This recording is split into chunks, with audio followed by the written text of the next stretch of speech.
Just kind of setting in for the night. I hope everyone's doing good tonight. Thank you so much for watching the show on the channel with Talk with Angelo Live. Got a lot of great stuff we're going to be talking about tonight. So I want to get an early start in.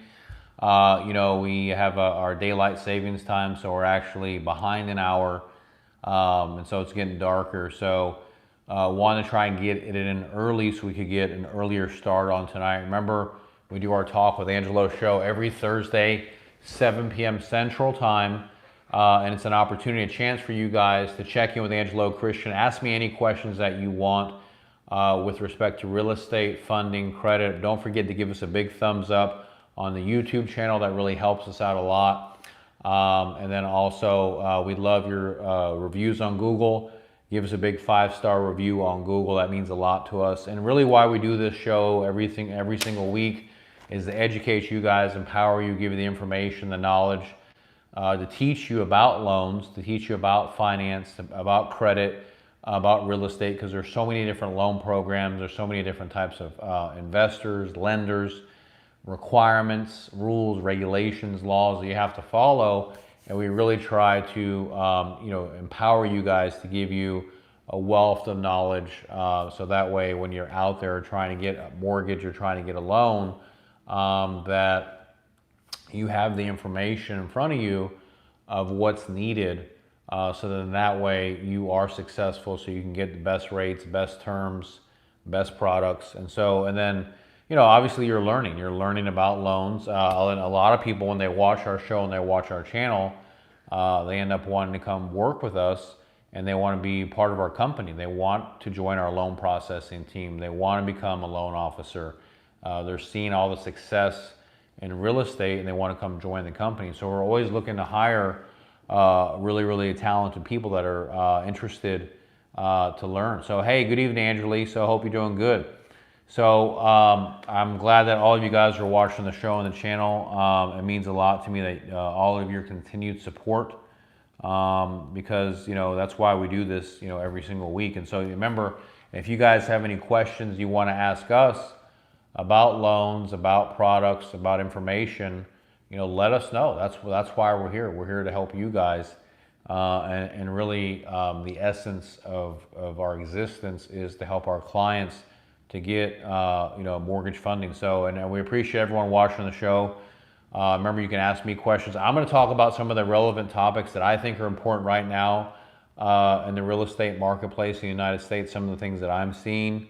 And then if you have questions about things, I'll answer those questions too. And we just usually let this thing go. It's an open thing. So, and remember, every week we produce videos on our YouTube channel and Instagram. Monday, Wednesday, Friday, Saturday, we have new content that comes out. You can also check out our website, Official Angelo Christian. Our YouTube handle is Angelo Christian Mortgage. Our Instagram is Official Angelo Christian. Our Facebook is Official Angelo Christian. And we're a direct nationwide lender. We've been doing this for over 20 years. We've helped hundreds of thousands of people. We have awesome reviews on Google. I encourage you to look us up online on Google. We have a 4.7 rating with about 382 excellent reviews. So we work very hard to help our clients, to educate them, empower them, getting them the funding, teaching them about loans. And we want to be your lending source, your hub where America goes for financing. So you can call or text us at the 832-431-6331. That's why we're here, to help you guys. So, and I have some things I want to talk about tonight. The topics that I want to go over tonight is the first thing, Zillow and its debacle and the effects in the marketplace. I think that's an important thing to talk about. The second thing I want to go over tonight are, what are your out-of-pocket expenses when buying a home? Because a lot of people are really set back by that, surprised. The next thing I want to talk about is non-QM loans versus full doc loans.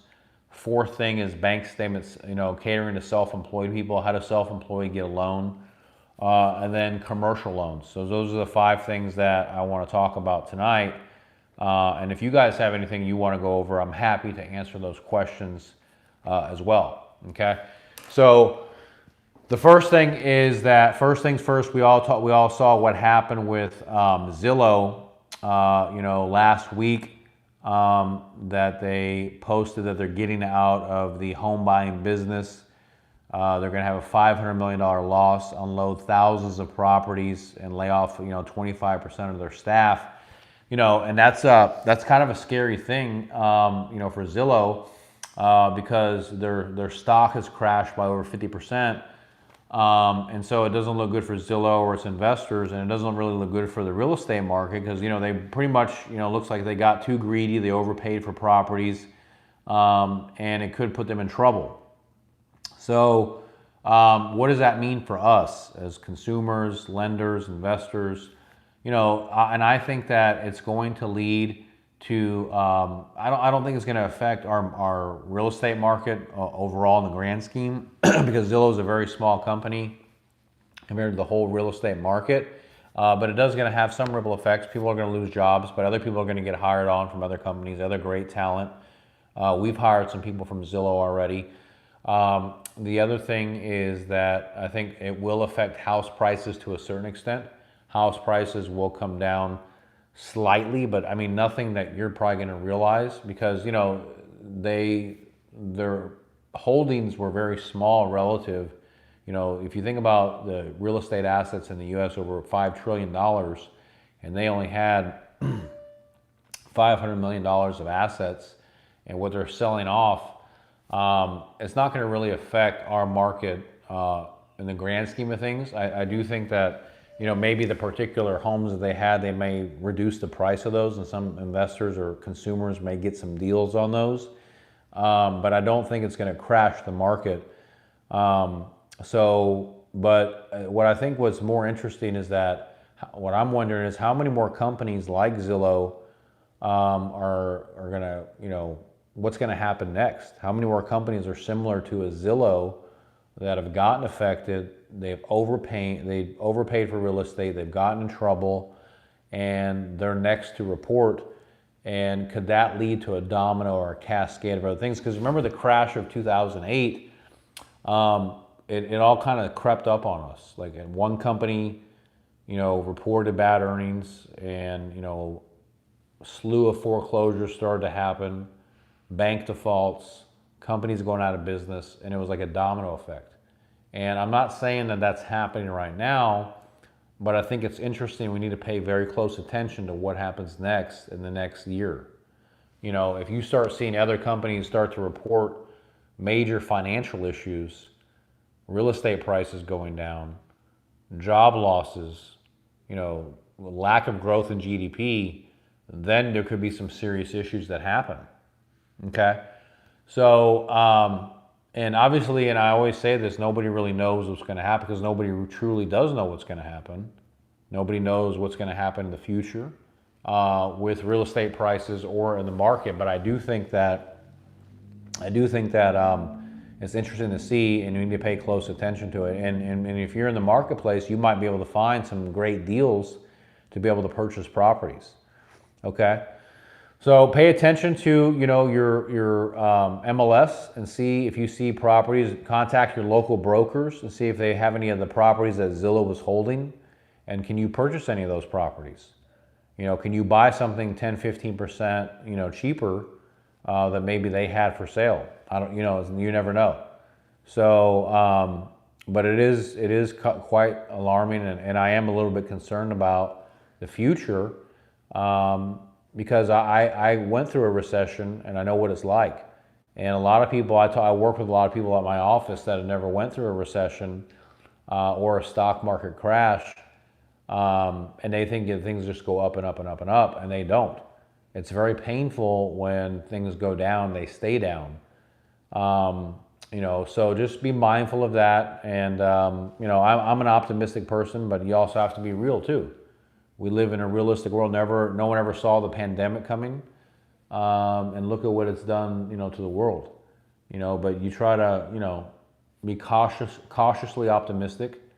Look for things to happen, but be real and be prepared. So that's my 2 cents on Zillow.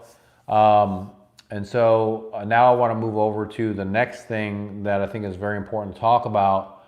When you're buying a house, a really important thing to go over and discuss is what are your out-of-pocket expenses going to be. This is a really important thing that we need to discuss and go over, because when you're buying a home, a lot of people aren't ready or prepared mentally for the out-of-pocket expenses. So I want to go over those tonight to discuss what are the out-of-pocket expenses that you're going to incur when you're buying a house, because you're going to pay for things and you got to be ready to have the money, and you don't want to be surprised. So I want to talk about this tonight. The first thing that you're going to have is, a lot of times you have to pay for a credit report. If you're going to have your credit ran by a lender, it usually costs about $43 to have your credit ran, and you got to pay for that credit report. So that's the first thing you got to be ready to pay for, is that credit report. If your application gets approved, you go under contract, you're going to have to pay for an appraisal fee. The appraisal runs about $500 for the appraisal. If you get an inspection on your home, the inspection runs about $350. Okay, so right there, you got $43, $500 for the appraisal, $350 for the inspection. Okay, now you have other expenses you're going to have too. You're going to have mostly all loan programs have some sort of down payment. So the down payment can be anywhere from 3% to 20% down. So let's just say you're buying a $300,000 house and your down payment's 3%. That's $9,000 for the down payment. Then you're going to also have closing costs. Closing costs are separate than a down payment. Closing costs and down payment are not the same thing. You have the down payment that goes against the loan, and then you have your closing costs that are for the title fees, your insurance, your taxes, your attorney, your title, your lender fees, agency fees, all that stuff. It's going to be another 2 to 3%. Let's just say it's another $9,000 for closing costs. So you got $9,000 for closing costs, $9,000 for down payment. Hey, what's up, buddy? How are you? Thank you so much for watching the channel. So then you have, so far, I want you to just keep tally all this up, guys. $43 for a credit report, $500 for appraisal, $350 for inspection, $9,000 for down payment, $9,000 for closing costs. So already, you're at 19 grand that you're going to need for closing. Okay. So you need to be ready for this. Now, there are some loans that are 0 down, 100% financing, like VA and USDA. Then you won't have the down payment, but you're still going to have closing costs. You still have to pay closing costs even for a VA loan, even for USDA. Now, you might be able to get those closing costs rolled into the loan, and that can help you. And maybe if the market cools off, you can get some of those fees put into your loan or paid by the seller, but there's still no guarantee of that. During this summer, in the spring, hey Zion, thank you so much. During this summer and spring, sellers weren't paying closing costs, and buyers had to pay closing costs too. So that could happen. I'm not saying it's going to happen, but it could happen. If it does, you need to be ready to pay those. All right. So the reason why we're talking about this, because a lot of people, they get very surprised when they hear about all these fees and all this stuff, and they think that they're getting ripped off, and that's not what's happening. You're buying a house. You're spending a lot of money, and you're going to have to pay things out of pocket. It's part of the process. So I'm getting you mentally ready and prepared for what you're about to embark on. Okay. Thank you for watching the show. Oh, yeah, I remember that loan. Thank you so much. I'm glad we got you the money. Thank you for watching the show and the channel. We appreciate you. We love you for watching the show. So, you got to be ready to get the money. You got to be ready to have the money for closing. Those are the things that you're going to have to pay out of pocket and for your closing costs. So now, anyway, you're going to have to pay these fees. Now, that's just for buying the house. Obviously, if you're moving into the home, that's a whole different thing. But I'm just talking about getting the loan and buying the house, the funds that you're going to need for closing. So you have to have these things, and you have to have this money in your bank account. Okay, so you have to have these funds in your bank account in order to pay for it. You can't have this sitting in cash or in your house somewhere. These funds have to be able to be sourced and documented in your bank statements. So we have to be able to see these funds in your bank account. Okay, so be ready, because these are things that you're going to have to pay for along the way during the home buying process. Now, if you're refinancing, your closing costs can go into the loan because you use your equity, and there is no down payment on a refinance. You still have the appraisal fee that you have to pay on a refinance, which is about $500. But that's it. So that's the benefit of a refinance. You already own the home, so you're refinancing, paying off your existing mortgage. and you're getting rid of that loan. But on a purchase, it's going to be, you know, hefty closing. But it's not anything unusual or out of the norm. And a lot of people, you know, they save for it for a really long time. Now, you can get a gift for the closing cost, right? You can get a gift from your family. There are some down payment assistance programs if you can get local down payment assistance. So there are solutions that you can get. Good evening, Kevin. Hope you're doing well, bud. So there are solutions that you can get to help you with the closing cost. But realistically, you know, hey, Jody, you want to move to Kentucky soon. Can you help? Yes, we can definitely help you, Jody. Give us a call. Give us a call at 832-431-6331. We lend nationwide. We lend in Kentucky all day long, and we love to help you. So, you know, so those are some of the questions on closing costs. And if you guys have questions about the closing costs, feel free to ask me. You can ask me any questions that you want. I'm here to help answer your questions. You can just text them down below in the chat box, and I'll answer those questions for you, okay? So moving on to the next topic that I want to talk about was, and we get this question, I had this client, it was actually a really good question he asked me, was the difference between non-QM loans and W-2 full doc loans. He said, hey, Angelo, should I do a non-QM loan or should I do a full doc, you know, W-2 loan, and what's the difference? Which one's better for me? So I wanted to talk about this to do a compare and contrast between non-QM and W-2 full doc loans. Remember, non-QM loans are usually no documentation or light documentation loans, self-employed loans for people that really can't verify their income with tax returns or W-2s. And the benefit of using this loan program is you don't have to disclose as much financial information and you can still buy the house. You can still get the loan, right? So you can maybe use bank statements. You can use 1099s, you know, stuff like that. No documentation. Whereas a bank loan, you have to show tax returns. You have to show W-2s. You have to show pay stubs. And a lot of people, they don't qualify because they write stuff off or they don't file their taxes and stuff like that. So good evening, Pink Lady. I hope you're doing well. Thank you so much for joining. So the answer or the solution for non-QM is, you know, you can buy a house and you can get funding and you don't have to disclose all your financial information. Now, on these loan programs, they start with 10% down. So you have to put at least 10% down. And the interest rates are going to be a little bit higher. The interest rates are starting at 4%. So good evening, everyone. Hope you're doing well, Ishmael. Thank you so much for watching the show on the channel. So the interest rates are starting at 4%. They start with 10% down. Okay, no tax returns, easier documentation, more flexible credit requirements. Maybe if you had some collections or charge-offs or, you know, bankruptcy, they're a little bit more flexible on that stuff. Now, a bank loan, let's just say conventional, you have to have W-2s, you have to have tax returns, you have to have pay stubs, but you can qualify for first-time buyer. You can't use first-time buyer with non-QM loans. They don't have that program yet. So the first-time buyer program can only be used for conventional or FHA. But they have to check, you know, your credit, they have to check your tax records, and all that stuff has to jive and be legit, and they check your debt ratio.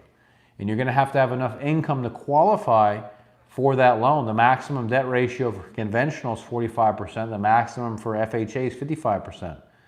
So you're gonna have to have enough income. Now the benefit is little to no money down, maybe 3% down, not 10% down, 3% down.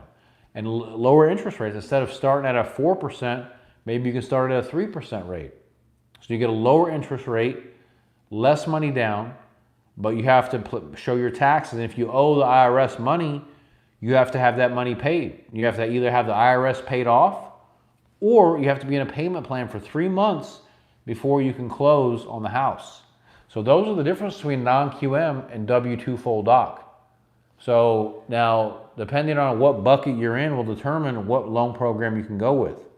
If you have the option to do both, obviously it makes more sense to get the lower rate. If you don't have the option to do both and you got to do the non-QM loan, then go with that option.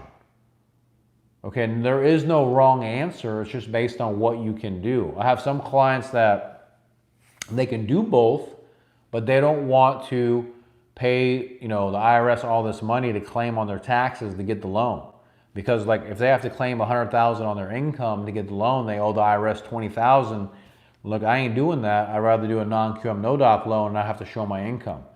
And then you have some clients, so I want the lower interest rate, I'll pay the taxes. So it's all based and predicated on what you want to do. You know, we're really just explaining to you what the differences are. So then that way you know what you can do and what you can't do. Okay? So that's an important thing I want you guys to pay attention to and be mindful of, because some of you guys qualify for non-QM. Some of you guys qualify for full doc first-time buyer. And in whatever program you qualify for, you should do. If you need help or a consultation, that's why we're here. We advise you and help you to structure your loan to get it approved. And we work with you as your advisor, your consultant, and your lender to get you approved for the best loan. Maybe you don't know which loan you should do. That's why you talk to Angelo, you call us, so that way we can help you to guide you through to get you the best loan. You know, maybe you need to do FHA. Maybe a lot of people, you know, they don't qualify for conventional right now. So maybe they need to do FHA and then you refinance the conventional later. A lot of people use FHA just to buy the house and they'll refinance the conventional later. That's a good idea. There's nothing wrong with doing that. Some people, they do qualify for conventional right now. If you qualify for conventional right now, then go for it, do it, right? So that's a great idea too. So, but I wanted to talk about that because we get a lot of people that ask us about the difference between, you know, non-QM and W-2 full doc and which one should they do. The other thing is that, remember, if you are going on a full doc loan, W-2, that you have to be employed or for at least 2 years. You have to have 2 years of work history or schooling. So if you just became self-employed, you just became 1099, that will not work for a bank loan, conventional FHA. Let's say that you're working W-2 for a company for 10 years and all of a sudden 6 months ago you became self-employed. That won't work for a full doc loan. You have to be self-employed for at least 2 years before you can get a conventional loan. So just keep that in mind, that that's one of the things that, even though it sounds very attractive to get a low interest rate, there are requirements. They're going to check your employment, they're going to check your credit, they're going to check your bank statements, your tax returns, your pay stubs, they're going to check your references, your rent. So there are things that they're going to be verifying on you to make sure that you qualify to meet those requirements. They also do a background check on you. When you're getting a government loan or a conventional loan, they also do background checks on you. And you have to clear the background check to be able to get approved for that loan. Now, I'm not talking about a criminal background check. I'm talking about, it's called fraud guard, and the lender will run a fraud guard on you to make sure you have no liens, no judgments, no back child support. You know, you don't owe anybody any extra money. I'm talking about lenders and stuff like that. They run that on people to make sure, like you could apply, it may not show up on your credit that you had a judgment or a defaulted student loan, but they're going to run a background check on you and see, did you ever go into default on any government loan? Hey, what's up, Big JD? What's going on, man? So they're going to run that background check on you to see if you really had any judgments or if you had any tax liens. You know, right now, because of the credit reporting laws they've changed, they can no longer report judgments or tax liens on people. But those background checks that lenders run on people, that will show if you ever had any tax liens or judgments or anything. And if you owe money, you're going to have to pay that. That's why a lot of people like to do no-doc loans, because they don't want to disclose that stuff. So, you know, and it's to each his own. Everybody can do their own type of loan and what they want to do, but it's also, you got to be realistic on what you can qualify for. You might say, well, on a non-QM loan, you got to do a higher interest rate, but if you have background stuff that you can't qualify for a bank loan, you might have to do non-QM. And there's nothing wrong with that, okay? So I don't want you to think that that's a bad thing. You can always refinance later. You're not married to the loan program. A lot of times people use a certain loan just to get the house or to get the deal done, and then they can refinance later. That's okay. There's nothing wrong with that. So just want to let you know there's always really a solution or a way to help you to get the financing, but you got to, you know, really figure out what you're trying to do. Another thing that's really big right now is a lot of people are trying to buy a house working remote, and they want to buy a house out of state. That's a new thing that's come up in 2021 because of COVID, is that you can actually buy a house out of state and call it your primary residence if you work remote. It's a really cool thing. I've seen a lot of people do this recently, where like they live, you know, in Delaware, and they work remote, but they want to buy a house in Palm Beach, or they want to buy a house in Austin, Texas, but they work in Minnesota, and they can call that their primary residence. Never before in my career was that a possibility, but for the first time ever, it has been because of COVID, because more people are working remote. Now, that doesn't work for everybody. It doesn't work for every industry, but over 30% of the United States, the workforce has gone to work remote. That's a big number, guys. That's a huge number. And with that big of a number, people can buy their primary residence out of state now and get zero down financing or get FHA or get first time buyer and be living in another state. So that's a very compelling thing because, before, if you wanted to buy a house out of state, you had to put 20% down. You don't have to do that now. So that's a very encouraging, exciting thing that we see also going on in the marketplace. So if you're somebody that's working remote and you're looking to buy a house or get a loan, call or text us at 832-431-6331. We want to be here to help you, to get you the financing, to get you pre-approved for your loan. That's a really cool thing too. Another thing that I did want to go over is the bank statement loans. We're one of the top self-employed lenders in the country, helping our self-employed clients get bank statement loans. We can go up to a $2.2 million loan with only 10% down all across the country. No tax returns, no W-2s, no pay stubs, just have to have your bank statements. You can buy a brand new home, you can build a house, you can buy an existing home, and you can go up to a $2.2 million house with just using your bank statement. So what they do, the deposits that you have coming into your bank account every single month, let's say you deposit $10,000 a month, they can give you credit anywhere from 70 to 100% of those deposits to qualify to go towards your income, okay? You don't need to show pay stubs. You don't need to show tax returns. You just show your bank statements, and they want 12 months of bank statements. And they add up all the bank statements, and they divide by 12, and whatever that average is what you're going to get for your monthly deposits. And that's how you get pre-approved for your loan. And the interest rates are great. They start at 4%, 30-year fixed. There's not hard money, 30-year fixed mortgage. And you can buy your dream home. You can build your house. You can buy your brand new home using bank statements if you're self-employed. Where this works wonders, now some people are W-2'd and they're self-employed. So if you want to use both incomes, you can use both incomes on this program. Let's say that you have a side hustle and you're self-employed, and then you work at a W-2 job. Hey, I'm talking to Bobby. I did what they asked me to do. So what would be the next step for me to do? I'd have to see, Ishmael, where your file's at. Give your lender a call, whoever you're working with, and we can check with you. We can see where you're at. We have to check and see where you're at to see where you're pre-approved. And then we can connect with you tomorrow with the lender and see exactly where you're at to get you the pre-approval, and then go with the realtor to start shopping. The next step is to get pre-approved. Hey, with construction loans, when is the first draw available after closing? Hey, Chris, good evening, bud. I hope you're doing well. So the first draw is available within 2 weeks from closing. So if you close on the 1st of November, your first draw could be available by November 15th.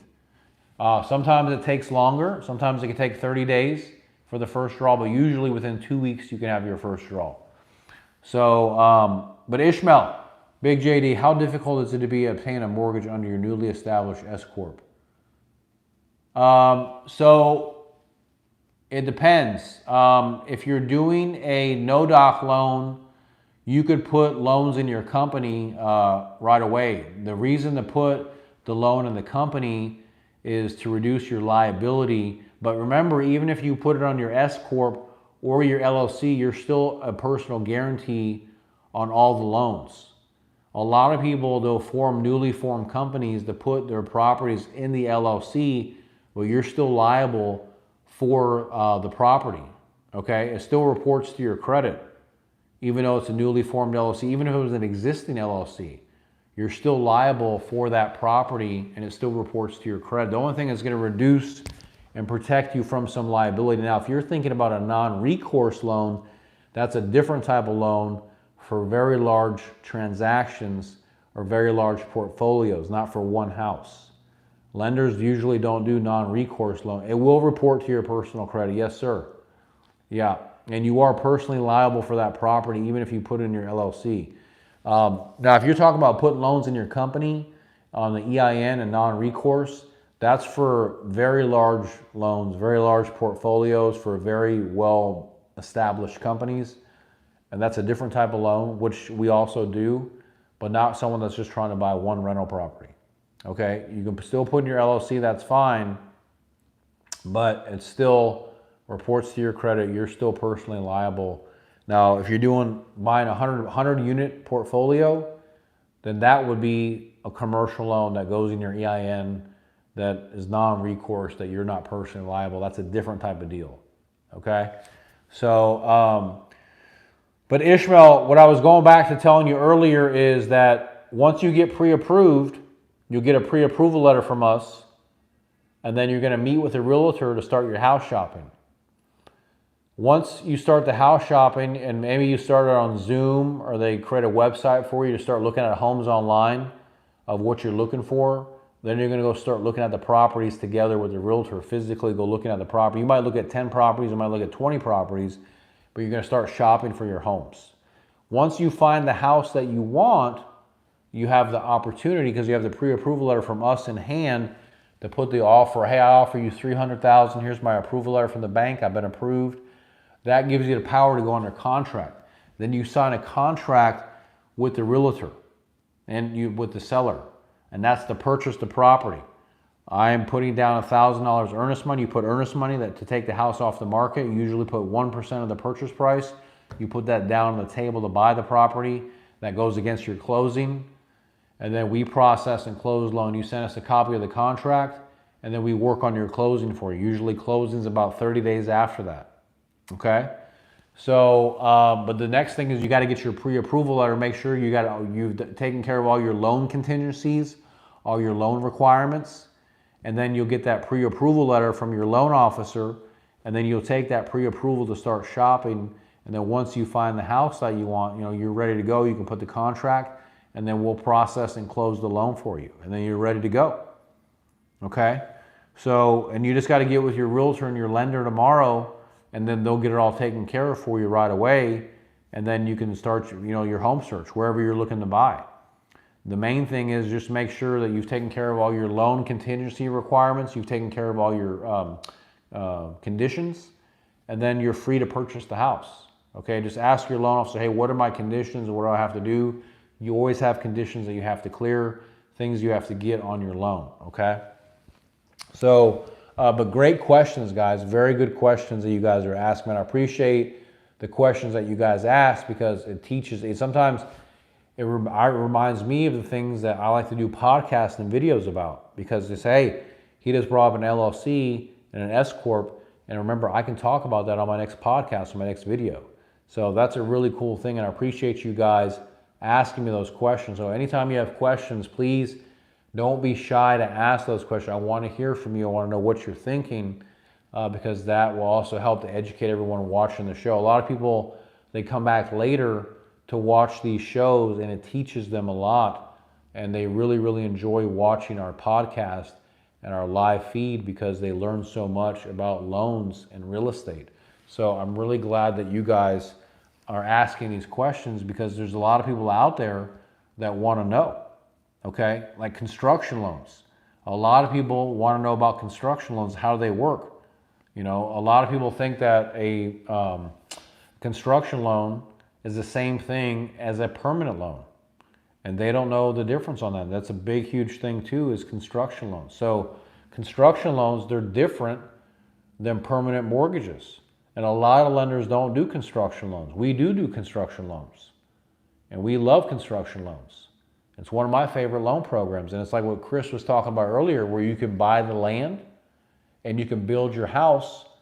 Where you can pick your builder, pick your floor plan, pick your lot, and build your home on your land. And you may already own the land, and then you can build a house on your land. Okay? And it's a really cool program. Now, that's different because you're also in the construction process, and there's a draw schedule where there's disbursements of money during the build out of the house. and you're working on it with your builder. Let's say it's a $1 million property, and there's 5 draws, and there's $200,000 per draw because there's phases of construction.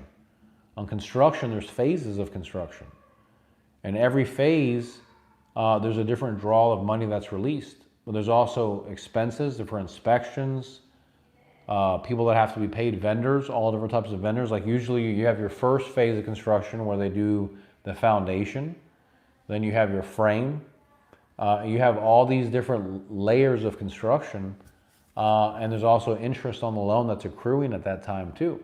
Now when the loan's done, that construction loan has a maturity. Those construction loans are usually only valid for a year. It has to move to a different product, move to a different loan.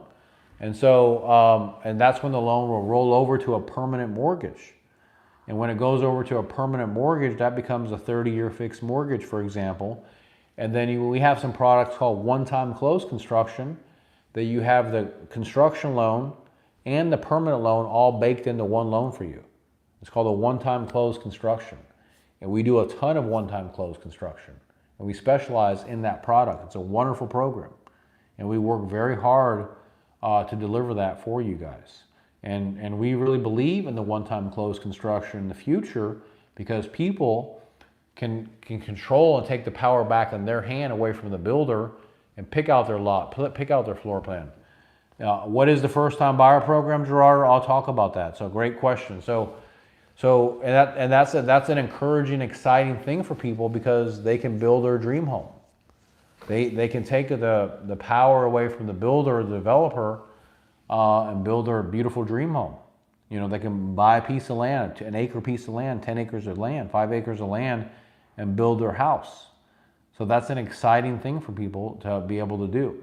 So that's what the construction loan is, and we love them. If you're looking to get a construction loan, we do them. Our minimum is $200,000, and we go up to $3 million.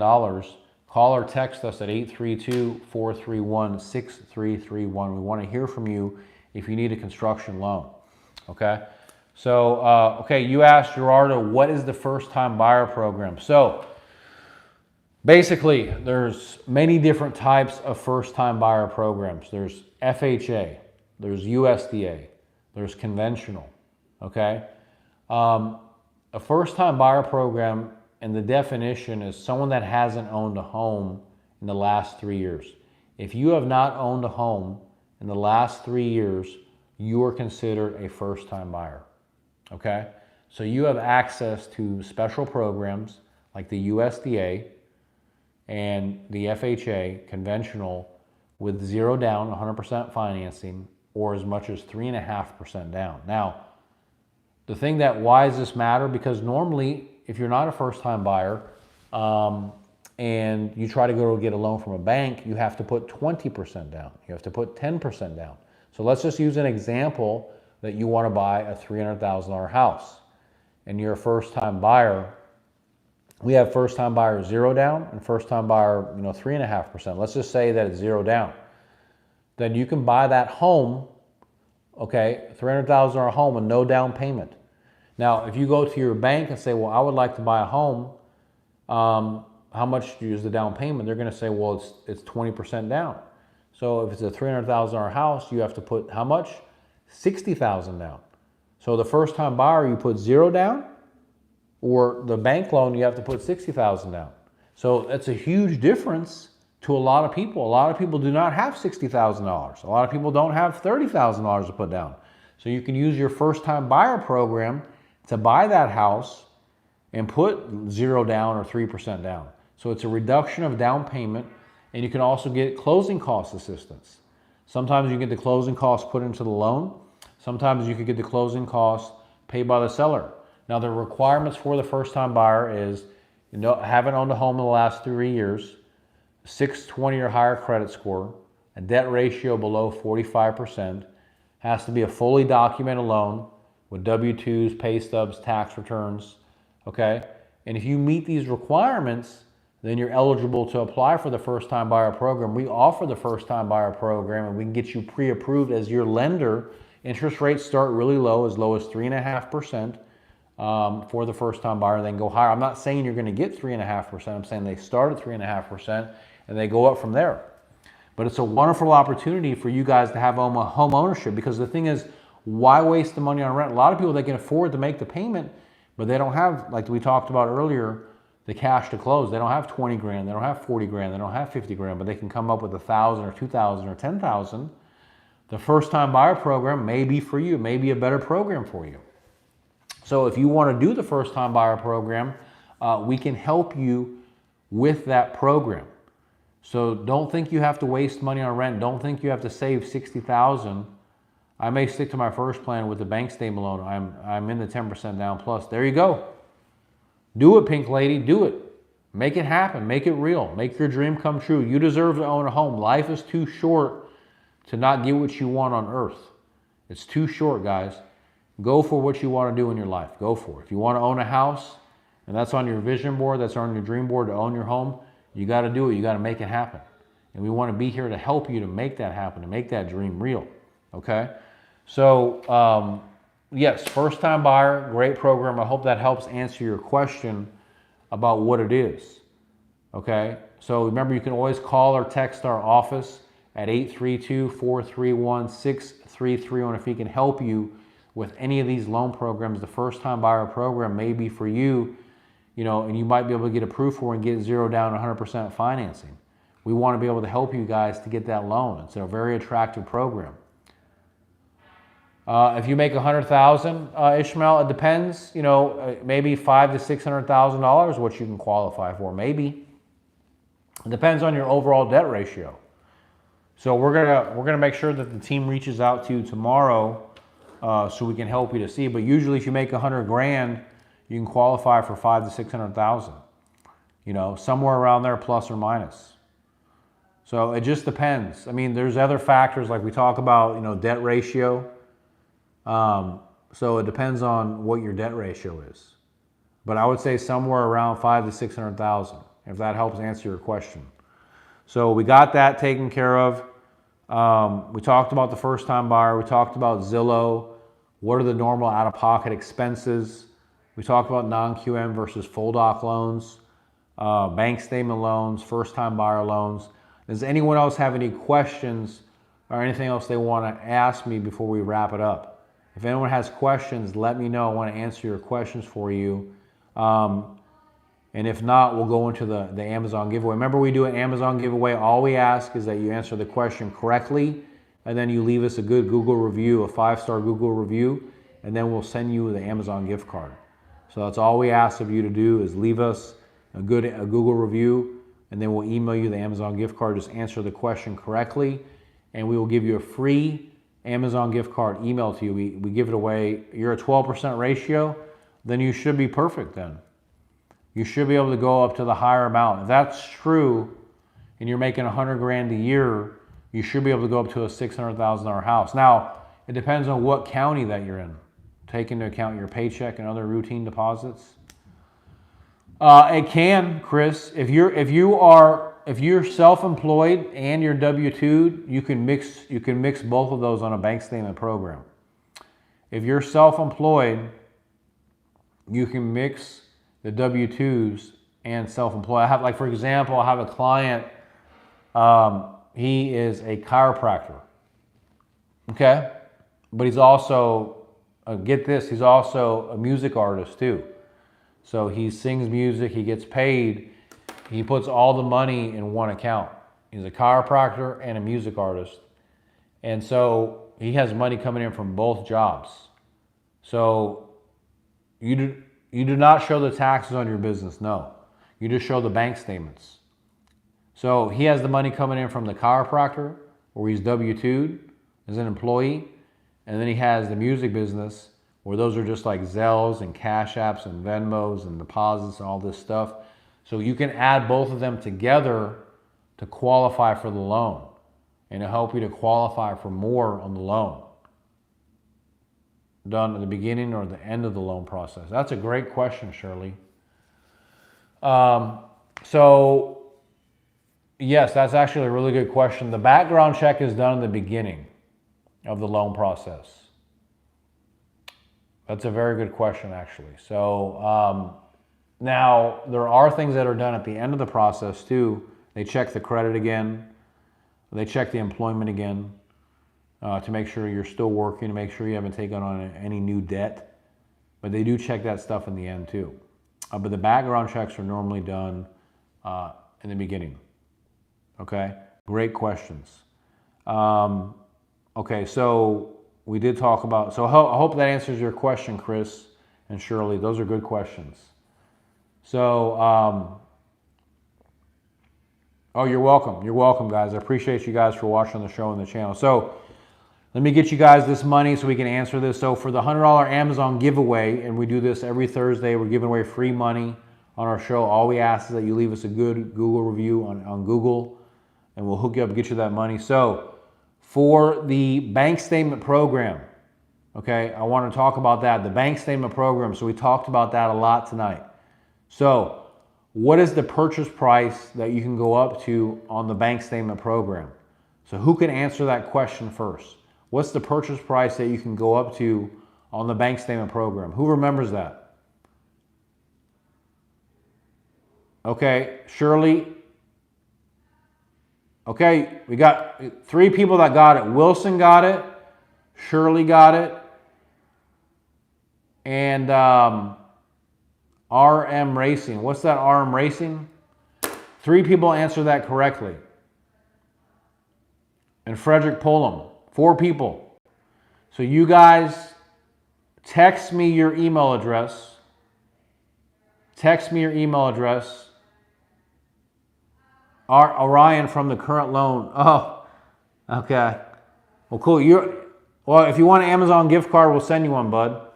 So text me your email address, 832-431-6331, 832-431-6331. We're going to send you a free Amazon gift card. I just need you to give me a good Google review, and we'll hook you up. You should have joined earlier. It's all right, man. You'll be back next week. We'll get you a gift card next week. So all you got to do, guys, for the instructions for your, just listen for a second. To get your Amazon gift card, we're going to send that to you. I need you to, 3 million, not yet. Not yet. Almost one day. One day we'll be able to do 3 million with 10% down. We can do 3 million with 20% down on bank statement loans. When should you get your pre-qualification? Wilson, the number is 832-431-6331, 832-431-6331. Text me your email address. We'll get you that Amazon gift card. And then, yeah, we'll get that over to you tomorrow. I'll have my team get that out to you. Just give me, I need a good Google review from you, please. I think that's all I ask for is, for our hard work that we do.